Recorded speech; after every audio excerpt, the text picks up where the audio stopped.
Ano po? Kung sino-sino sila. Surprise na lang. Surprise na. Kasi hindi ko rin po alam, may baka ni-edges din nila mo. Baka mamaya sabihin ko, kasi wala sila doon. Ako may mapahiya. Definitely the family is close friends Oo. will be there. Yung ano ko po, family tickets ko po, nakuha na ng nanay ko. Yung mga kapag-anak ko nasa probinsya, pinapunta na niya dito, pinaluwas na po niya. So, expect niyo po, kung may mga malalakas tumili sa concert, mga kamag-anak ko. Pwede ba namin malaman kung ano yung concept ng concert mo? Ibang-iba ba dun sa yung modern mo na ambience?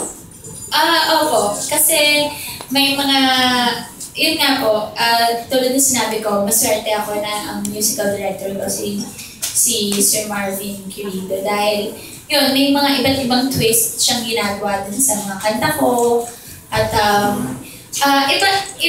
parang, dun sa title, ipapakita talaga na dapat makita, gusto kasi namin, dapat makita nyo na performer talaga.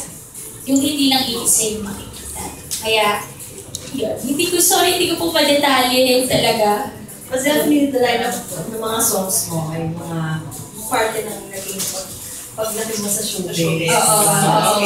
Since way before fashion. So, may kwento. Ano namin nakali lahat eh. Journey mo to Yes. Basta ang hindi lang puro new songs. Siguro ang pinakabago kong mga kanta yung mga nasa album ko. Tapos yung iba, syempre may mga hugot. Kasi ito yung paborito kong kantahin kung ganito ko.